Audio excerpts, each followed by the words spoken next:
Olá! Hoje vamos dar uma olhada no que o filósofo Roland Corbusier pensava sobre o Brasil. Ele falava de uma espécie de cegueira filosófica por aqui. A gente está com os trechos de Filosofia e a Cegueira Brasileira, uma crítica de Corbusier. E a nossa ideia é entender o que ele queria dizer com essa falta de filosofia, sabe? E o que isso causaria na visão dele. A base do argumento dele é que muita coisa que a gente ouve e lê, tipo, vem mais da intuição, né? Sem uma reflexão filosófica mais funda. Exatamente. E essa falta de base, segundo Corbusier, criava uma confusão bem brasileira. A dificuldade de, separar o que é relativo, o que depende da situação, daquilo que é essencial, o absoluto. Ele até lembrava de Hegel, né? Para Hegel, a filosofia busca justamente isso, o absoluto, o permanente. E Corbusier achava que essa busca faltava muito aqui no Brasil. Era um sintoma dessa cegueira que ele falava, certo? E ele não poupava ninguém, né? Pegava pesado até com figuras históricas importantes. Corbusier criticou gente como Tobias Barreto, Farias Brito, até o Rui Barbosa.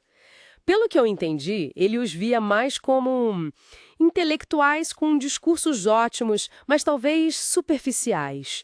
Não filósofos de verdade, buscando a essência. É uma visão bem forte. Muito forte. E essa superficialidade, para ele, tinha consequências bem práticas, bem problemáticas para a sociedade. Primeiro assim, uma dificuldade das pessoas entenderem a própria consciência, sabe? Algo que a filosofia ajuda a clarear. Segundo, isso é chave no pensamento dele. Uma dificuldade em perceber claramente a nossa condição de dependência. Dependência semicolonial mesmo, material, econômica e até intelectual. Porque, né, sem pensamento crítico, como é que você questiona as estruturas que te mantêm dependente? E claro, o fato de o ensino de filosofia ter sido historicamente enfraquecido no Brasil, principalmente depois de 64, quando passou a ser vista como algo perigoso, né, por ensinar a pensar, isso só agravou o quadro. Hum. E essa crítica não era só sobre o passado. Ele olhava para o presente da época dele e usou um termo impactante, a elite analfabeta filosoficamente. Quem seria essa elite para ele? Na mão, voz pública, mas que, na visão dele, agiam sem nenhuma base filosófica de verdade. Corbusier dizia que era só, sei lá, assistir a certos debates na TV, ler algumas colunas de jornal para ver essa falta de rigor, de reflexão mais profunda. Para ele, essa elite, sem essa consciência filosófica, acabava muitas vezes produzindo ou validando o que ele chamava de verdadeiras insanidades. Nossa!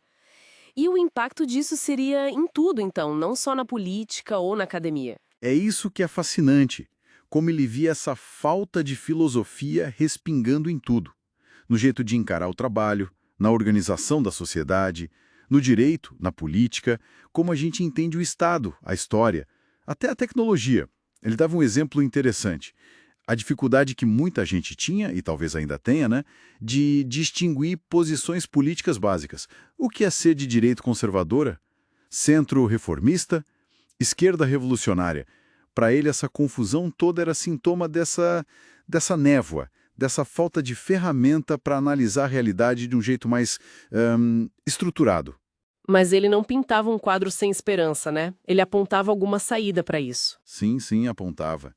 Aí ele contrastava essa ideia de uma sociedade meio parada, cega, com a filosofia do Heráclito, aquele grego antigo que dizia tudo flui, né? Tudo muda o tempo todo. Corbusier usava até o exemplo histórico da abolição da escravatura no Brasil. Foi uma mudança radical na estrutura social. Isso provava, para ele, que a realidade não é fixa. Ela pode sim ser transformada. Então, se tudo muda, a gente não precisa aceitar as coisas como são. Exato. Se a gente conectar isso ao quadro geral, a mensagem do Corbusier fica bem potente. Se a realidade não é estática, então construir uma sociedade mais justa é sim possível. Só que, né, isso não cai do céu. Exige pensar.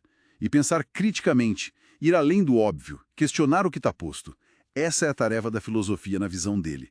Sem ela, a gente continua meio que tropeçando no escuro, sabe?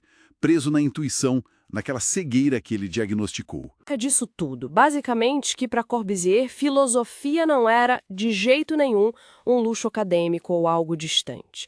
Era, na verdade, uma ferramenta essencial para a gente conseguir decifrar a nossa realidade, que é complexa pra caramba, e, mais importante ainda, para conseguir imaginar e construir outros caminhos de mudança para o Brasil. Sem essa ferramenta, o risco é continuar repetindo os mesmos erros sem nem entender direito por quê. Pois é. E isso deixa uma questão no ar, né? Uma provocação para a gente pensar. Considerando essa análise do Corbusier sobre o que acontece quando falta pensamento crítico na sociedade, como seria diferente hoje? Como a gente lidaria com os nossos desafios sociais, políticos, se a reflexão filosófica fosse mais valorizada? Não só nas universidades, mas, no dia a dia mesmo, nas conversas, nas decisões. Como seria? Fica aí para refletir.